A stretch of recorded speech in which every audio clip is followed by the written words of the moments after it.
مراد سعید seminar سے خطاب کر رہے ہیں۔ تو آپ نہ صرف ہمیں سنیں بلکہ ہمارے ساتھ پھر آواز بھی اٹھائیں۔ تو چار چیزیں، ایک یہ میں 1979 افغان جہاد اس کے اوپر نہیں جاتا۔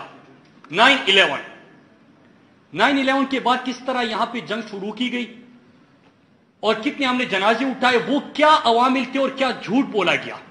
پھر اس کے بعد ایک امن کا مرحلہ آتا ہے، فیز آتا ہے، جب یہاں پہ لوگ کافی عرصے بعد امن سے رہتے ہیں، ایک وہ فیز ہے۔ تیسرا، جب امریکہ کا افغانستان سے وڈرال ہوتا ہے، ایک وہ مرحلہ ہے۔ اور چوتھا، آج کی سچویشن جو کہ ہمارے مستقبل کا تعین کرے گی۔ تو ان چار حصوں میں آج آپ سے بات کروں گا۔ میں سیدھا آتا ہوں ٹائم ضائع کیے بغیر 9/11 کے اوپر۔ میرے پاکستانیوں، آپ سب گواہ کہ 9/11 پاکستانیوں کے سروں پہ کیوں گرا۔ اس میں تو کوئی بھی پاکستانی ملوث نہیں تھا، اسی لیے ہم کہتے ہیں کہ جنگ ہماری نہیں تھی۔ لیکن جب ایک فون کال آپ کو آتا ہے اور آپ امریکہ کے سامنے لیٹ گئے اور ان کی جنگ کا حصہ بن گئے، فرنٹ لائن اسٹیٹ بن گئے، تو یہ جنگ پھر اس کے بعد ہماری بنی، ہماری جنگ نہیں تھی۔ 9/11 کے بعد پہلے آپ امریکہ کی اتحادی بنے، او بھائی آپ اتحادی بنی۔ پھر اس کے بعد آپ نے یہ کیا کہ یہاں پہ دہشت گردی شروع ہو گئی۔ جب دہشت گردی شروع ہو گئی تو پھر امریکہ کے کہنے پہ، مطلب اگر میری جنگ ہے تو میں امریکہ کے کہنے پہ اس پہ کیوں شامل ہو جاؤں، میں ان کے کہنے پہ کیوں آپریشن کروں۔ 2004 میں جب پہلا آپریشن ہو رہا تھا، اور اس وقت مجھے یاد ہے عمران خان نے 9/11 کے بعد ایک ڈاکومنٹری بنائی تھی، آپ سب بھی اس کو دیکھ لیں، آپ کو اندازہ ہو جائے کہ پہلے پریڈکٹ کیا تھا کہ یہ جو آپ کی پالیسی بننی جا رہی ہے یہ آپ کو تباہ کر دے گی۔ وہ ڈاکومنٹری تھی اسلام، Pakistan and Islam through the eyes of Imran Khan.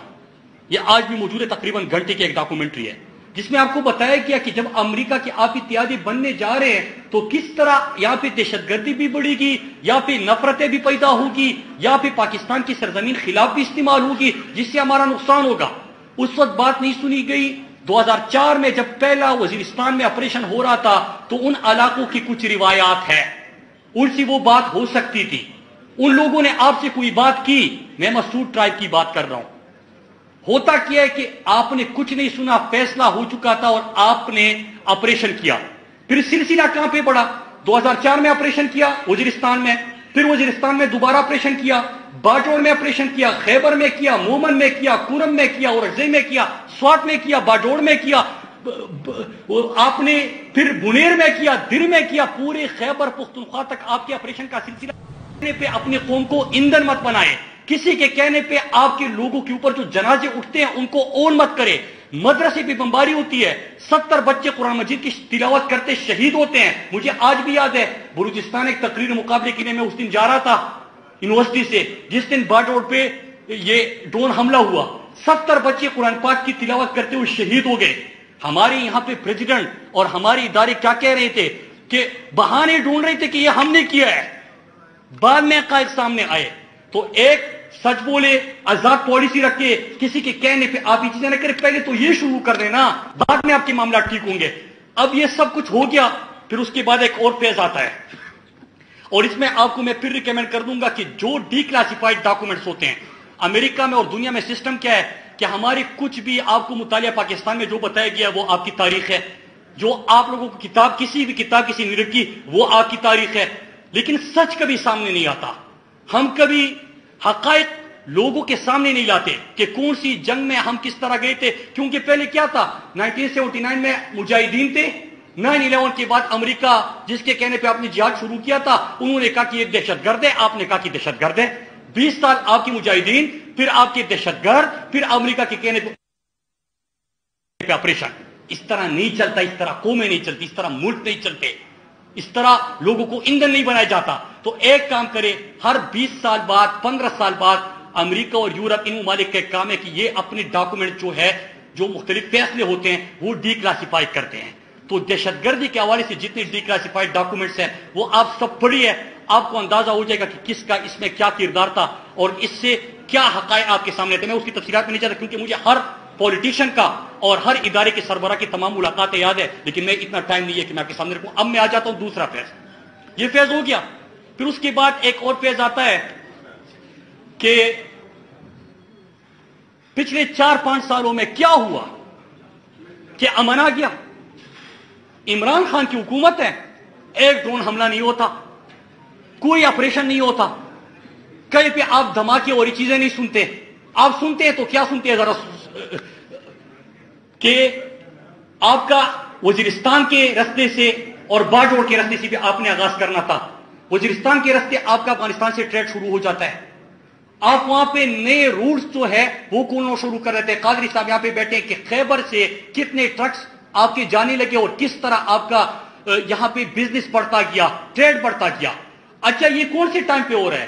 یہ اس وقت ہو رہا ہے جب اشرف غنی کی حکومت ہے. مینز کہ ہمارا جو پورا نیشنل نیریٹو آپ ان دنوں کا دیکھیں کہ اشرف غنی پرو انڈیا گورنمنٹ, انڈیا ان کی زمین پاکستان کے خلاف استعمال کر رہی ہے. یہاں پہ EU ڈس انفو لیب, اب اتنے اٹیکس ہوئے, کراس بارڈر اٹیکس ہوئے, یہ تمام چیزیں آپ کو بتائی جاتی تھی بار بار میڈیا پہ, اور آپ کے اوپر اس کے اوپر سیمینارز بھی ہوتے تھے, بریکنگ نیوز بھی چلتی تھی. اس دوران کہ پرو انڈین گورنمنٹ ہے, ٹریڈ بڑھ رہا ہے, افغانستان کے ساتھ آپ کے تعلقات ٹھیک ہو رہے ہیں, یہاں پہ آپ کا کوئی ڈرون حملہ نہیں ہو رہا, کوئی ملٹری آپریشن نہیں ہو رہا, کوئی دہشت گردی نہیں ہو رہی. ملاکن ڈویژن میں صرف عید کے 3 دنوں میں, آخری عید جب عمران خان کی حکومت ہٹانے سے پہلے 3 دنوں میں 60 بلین کی آپ کی ٹوریزم اکنامک ایکٹیویٹی ہوئی. 3 دنوں میں 60 بلین سوات اور ملاکن آ گیا, ٹوریزم میں اضافہ ہوا. آپ کے باجوڑ پہ اور وزیرستان میں نئے ٹوریزم علاقے بھی آپ ڈھونڈنے لگے. آپ کے 20-25 نئے ٹوریزم سپاٹس آپ نے کھول دیے. UN سیکرٹری جنرل پاکستان آتا ہے, پاکستان کو کیا کہتے ہیں کہ ٹیررزم سے ٹوریزم تک کا سفر طے کیا. دہشت گردی سے جانے لگتے تھے, اب ٹوریزم پہ پہچانے جانے لگے. آپ نے وہاں پہ سپورٹس, آپ نے ٹریڈ, آپ نے روٹس کھولے, آپ نے بزنس بڑھا دیا. بلکہ میرے پاس خود کمیونیکیشن کی وزارت تھی, چائنا تک جانا شروع ہو گئے. اور میں اس پہ آتا ہوں کہ جب امریکہ کا وڈرال ہو رہا تھا تو اس وقت ہم نے کیا کچھ کیا تھا.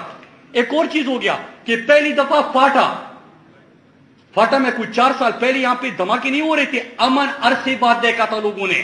حالانکہ آپ کو ان کی ابھی ریہیبلیٹیشن کرنی تھی, کیونکہ 20 سال جب آپ نے پہلا آپریشن کیا تھا 2004 میں, تو 17-18 سال مسعود ٹرائب, ڈی خان ٹانک اور کراچی میں رہ رہا تھا. وہ واپس نہیں گیا تھا. میرالی اور میران شاہ کے بازار تباہ ہو چکے تھے, اس کی ابھی آپ نے ریہیبلیٹیٹ کرنا تھا. باجوڑ میں جو جنازے اٹھے تھے, جو نقصان ہوا تھا, جو بازار تباہ تھی, وہ ابھی آباد نہیں ہوئی تھی. تیرا خیبر ایجنسی میں ابھی وہ ریہیبلیٹیشن آپ نے کرنی تھی. کرم اور اورزے کے بازار آپ نے ابھی بحال کرنے تھے. لیکن اس کے باوجود کیا ہوتا ہے, امن برقرار, اکنامک ایکٹیویٹی شروع, ان کو واپس بلانا شروع. پھر یہاں پہ لوکل باڈی الیکشن ہوتا ہے. پروونشل اسمبلی میں پہلی دفعہ 70 سالوں میں فاٹا کے لوگوں کو نمائندگی ملتی ہے. 70 سالوں میں پہلی دفعہ ہر ویلتھ کونسل کی سطح پہ فاٹا میں الیکشن ہوتے ہیں. الیکشن میں کیوں بات کر رہا ہوں, اس لیے کر رہا ہوں کہ وہاں پہ پولیٹیکل ایکٹیویٹیز مطلب جلسے ہو رہے ہیں, لوگ نکل رہے ہیں, ہر گاؤں میں نکل رہے ہیں, کوئی دھماکہ نہیں, کوئی چیزیں نہیں. آپ نے وہاں پہ انٹرنیٹ کی بحالی کے اوپر کام شروع کیا, فائبر اپٹیک بچانا شروع کر دیا, ٹیلی فون جو نیٹ ورک تھے یا باقی موبائل نیٹ ورک تھے ان کو وہاں پہ لے جانا شروع کر دیا. پھر کیا ہوتا ہے, ریجیم چین آپریشن آتا ہے. بلکہ ریجیم چین آپریشن سے پہلے ایک اور فیز آتا ہے, افغانستان سے امریکہ کا وڈرال. ابھی امتیاز صاحب نے ایک بات کی, امتیاز گل صاحب نے, کہ کیا پتہ نہیں تھا ہمارے اداروں کو کہ جب امریکہ ایسے جائے گا تو یہاں پہ کیا صورتحال بنے گی اور اس وقت کیا ہوگا. میں اس پہ بات کرنے سے پہلے 2-3 چیزیں بتاؤں. خطرات کیا تھے جب امریکہ جا رہا تھا. پہلا کہ جب وہ یہاں پہ جائے گا تو کیا افغانستان میں خلا کریٹ ہوگی, اور یہاں پہ کوئی خلا جب کریٹ ہوگی تو کیا خانہ جنگیں شروع ہوگی, اور اگر خانہ جنگیں شروع ہوگی تو اس کا پاکستان پہ اثر کیا ہوگا, نمبر 1. نمبر 2, اگر حکومت ایک کا قیام ہوتا ہے, چاہے وہ طالبان کا ہے کسی اور کا ہے, تو پھر اس کے بعد اس کا پاکستان پہ کیا اثر ہوگا. جس طرح نظریات کی, آئیڈیالوجیز کی بھی بات ہوئی کہ یہاں پہ جب ان کی حکومت آئی طالبان کی تو یہاں پہ مختلف آئیڈیالوجیز تو فاٹا وغیرہ میں تھے, جس طرح جشن منائے گئے تھے. تو دوسرا اس کا کیا ہوگا. تیسرا کہ پاکستان کے اوپر کیونکہ امریکہ کبھی شکست اور ہار نہیں مانتا, ہارتا ہمیشہ ہے, مانتا نہیں ہے. اس کے بعد کیا ہوگا کہ بلیم گیم شروع ہوگا, پاکستان کے اوپر الزام لگائے گا, اور جب الزام لگائے تو اس سے پہلے نیریٹو بلڈنگ بھی شروع کر دیا تھا انہوں نے کہ کس طرح شفٹ کرنا ہے, بلیم گیم شروع کرنا ہے, پاکستان کے اوپر یہ الزام شفٹ کرنا ہے, اور پھر سینکشنز پاکستان کے اوپر.